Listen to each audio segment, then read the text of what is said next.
Dear students, today we are going to study about class 7th subject English supplementary lesson 2nd chapter name Bringing Up Kari part 1st.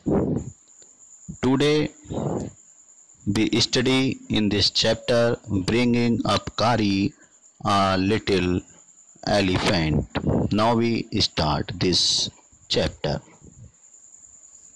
In a first, we talk about some important points of this chapter. Kari, a 5-month-old baby elephant. कारी एक 5 महीने का elephant यानी हाथी का बच्चा है. Lives and grow up with his 9 years old friend and keeper. और वह रहता है और 9 वर्ष के मित्र एवं रखवाले के साथ वह रहता है और बड़ा होता है. कारी डज नॉट ईट मच. कारी अधिक नहीं खाता है. Just about 16 kilogram of delicious drink a day. केवल 40 किलोग्राम स्वादिष्ट टहनियाँ प्रतिदिन वो खाता है. Playful and sensitive. Kari save a boy from drowning. खिलाड़ी एवं भावुक. कारी एक लड़के को डूबने से बचाता है. First paragraph. Kari the elephant was 5 months old when he was given to me to take care of. कारी एक हाथी का 5 माह का था जब मुझे ध्यान रखने के लिए दिया गया था. I was 9 years old and I could reach his back if I stood on T2. मैं 9 वर्ष का था और उसकी पीठ तक पहुंच सकता था यदि मैं अपने पंजों पर खड़ा होता. He seemed to remain that high for nearly 2 years. वह 2 वर्षों तक इतना ही ऊंचा रहा. He grew together. हम साथ बड़े हुए. That is probably why I never found out just how tall he was. हम साथ खड़े हुए इसलिए मैं ये कभी नहीं जान पाया कि वह कितना ऊंचा था. He lived in a pavilion under a thatched roof which rested on thick tree stump so that it could not fall in. When Kari bumped against the poles as he moved about. He lived in a pavilion. वह pavilion में रहता था. Under a thatched roof. और जो भूसे के तिनकों से बनी छत के नीचे पैविलियन में रहता था. Which rested on thick tree stump. और मोटे पेड़ के तनों पर टिका हुआ था जो उस पैविलियन में रहता था. So that it could not fall in when Kari bumped against the pole as he moved out. और पैविलियन में जो रहता था तो मोटे पेड़ के तनों पर टिका हुआ था जिससे वह चलते समय उन स्तंभों से टकरा ना जाए. One day of the first thing Kari did was to save the life of a boy. पहली चीज कारी ने की थी वह एक लड़के का जीवन बचाना था. कारी did not eat much. कारी अधिक नहीं खाता था. But he nevertheless needed 40 pounds of twigs a day to chew and play with. यद्यपि उसे 40 पाउंड टहनियाँ प्रतिदिन चबाने एवं खेलने को चाहिए होती थी. Every day I used to take him to the river in the morning for his bath. प्रतिदिन प्रातः मैं उसे स्नान के लिए नदी पर ले जाता था. He would lie down on the sand bank while I rubbed him with the clean sand of the river for an hour. वह रेतीले किनारों पर लेट जाता था. मैं उसे नदी की स्वच्छ रेत से 1 घंटे तक रगड़ता. After that, इसके बाद he would lie in the water for a long time. इसके बाद वह पानी में एक काफ़ी समय तक लेटा रहता था. On coming what out, his skin would be shining like snow. अब उसका जो त्वचा थी वह आबनूज की भांति चमक रही थी. And he would squeal with pleasure as I rubbed water down his back. और जब मैं पानी उसके कमर पर रगड़ता तो वह प्रसन्नता से चिल्लाता. Then I would take him by the ear. और उसके बाद मैं उसे कान पकड़कर because that it the easiest way to lead the elephant. क्योंकि ये सबसे आसान तरीका होता है कि उसके कान पकड़कर हाथी को लाया जाए. And leave him on the edge of the jungle. और मैं उसे जंगल के किनारे छोड़ देता. While I went into the forest to got some luscious twigs for his dinner. जबकि while I went into the forest, जबकि मैं जंगल में चला जाता था, get some luscious twigs for his dinner. उसके रात्रि के भोजन के लिए कुछ रसीली टहनियाँ लाता था. One has to have a very sharp edge to cut down these twigs. और उसके लिए इस प्रकार की टहनियाँ काटने के लिए अत्यंत धारदार आरी मशीन की आवश्यकता होती थी.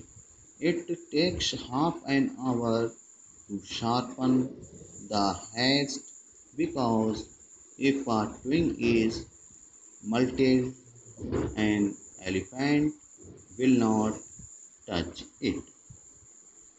और इस प्रकार की टहनियाँ काटने के लिए अत्यंत धारदार आरी मशीन की आवश्यकता होती है, क्योंकि यदि टहनियाँ बेकार हो गईं तो हाथी उन्हें छुएगा नहीं.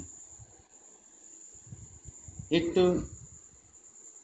was not an easy job to get twigs and spells for Kari. I had to climb all kinds of trees to get the most delicate and tender twigs. It was not an easy job to get twigs. कारी के लिए टहनियाँ या छोटे पौधे लाना आसान नहीं था. I had to climb all kind trees to get the most delicate and tender twigs. I had to climb all kinds trees. मुझे हर प्रकार के पेड़ों पर सबसे अधिक नाजुक टहनियाँ लेने के लिए चढ़ना पड़ता था।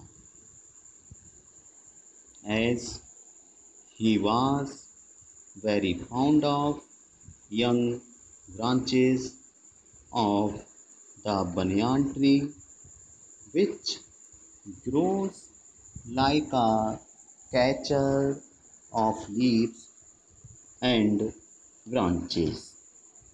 जैसे वह बड़ के पेड़ की नई व नाजुक मुलायम टहनियों का बहुत शौकीन था, जो पत्तियां एवं शाखाओं की नली के रूप में उगती थी। I was gathering some one shopping day in March। मैं कुछ एकत्र कर रहा था जब मार्च के बसंती मौसम में, यानी मार्च के स्प्रिंग में मैं कुछ एकत्रित कर रहा था। When I suddenly heard Pari calling to me in a distance। जब मैंने अचानक से कारी की आवाज़ को मुझे पुकारते हुए सुना।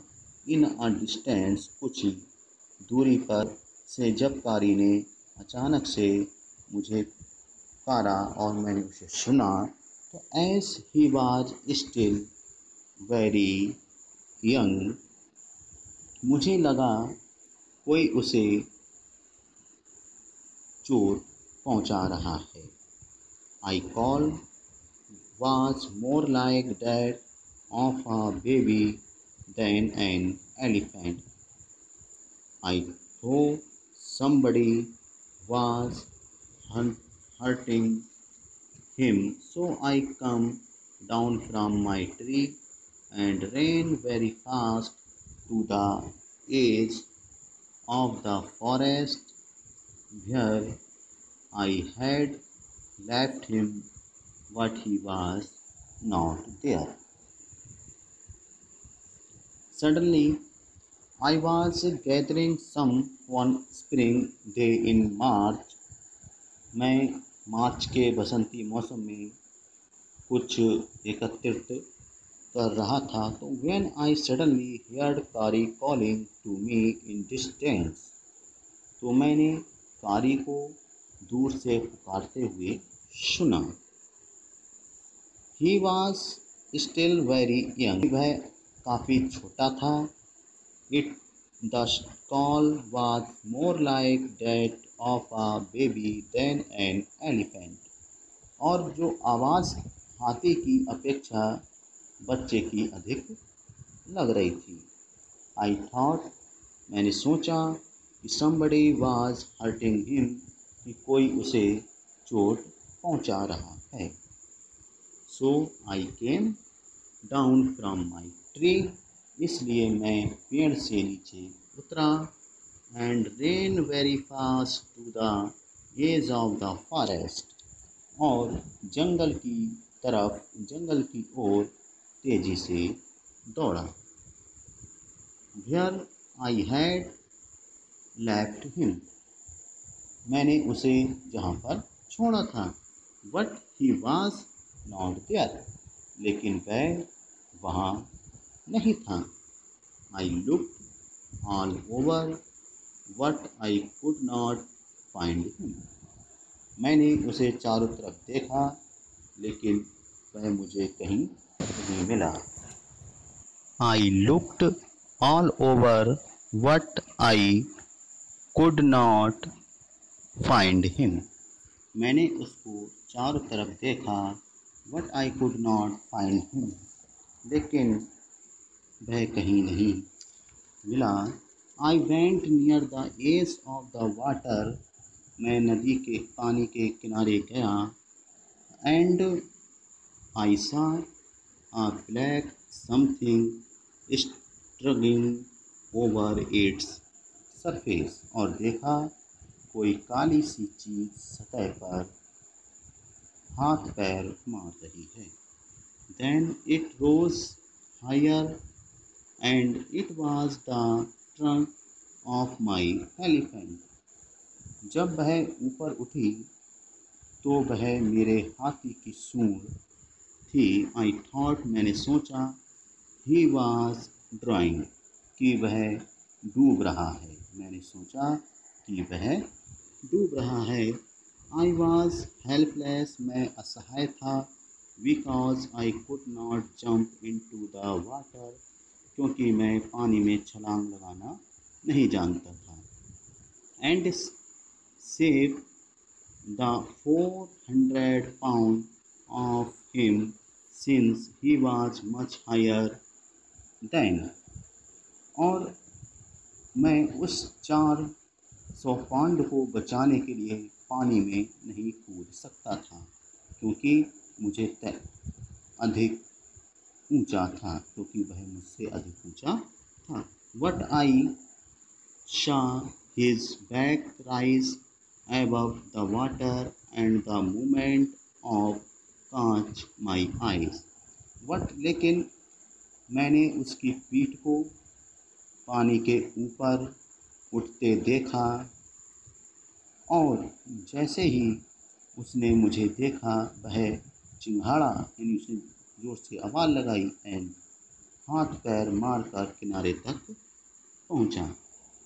He began to the water and the movement of catch my eyes. He began to tremble and struggle up to the shore. वह किनारे तक पहुंचने की कोशिश कर रहा था। Then still tempting the pushed me into the water. और फिर उसने मुझे पानी में धक्का दिया। As I fell into the stream, जैसे ही मैं पानी में गिरा, I saw a baby lying flat on the bottom of the river. मैंने तली में एक लड़के को चित्त लेटे देखा। He had not altogether touched bottom, but was somewhat afloat. उसने तली को छुआ नहीं था, बल्कि कुछ ऊपर तैर रहा था। I came to the surface of the water to take my breath. मैं सांस लेने के लिए पानी की सतह पर गया, और and there Kari was standing, his feet planted in the sand bank. और कारी खड़ा था, अपने पैर रेत में जड़े हुए थे, and his trunk stretched out like an hand waiting for mine. और उसने अपनी सूंड हाथ की तरह मेरे ओर खींच रखी थी। I dived down again. मैं दोबारा से कूदा and pulled the body of the drowning boy from the surface. और दोबारा से मैंने गोता लगाया और डूबते हुए लड़के के शरीर को ऊपरी सतह पर ले आया। Not being a good swimmer, मैं एक अच्छा तैराक ना था। I could not swim ashore and a slow current was already dragging me down. लेकिन अच्छा तैराक नहीं होने के कारण मैं I could not swim ashore, मैं किनारे तक नहीं आ सका। But not being good swimmer, क्योंकि मैं अच्छा तैराक नहीं था। And the slow current was already dragging me down, और पानी का धीमा बहाव मुझे नीचे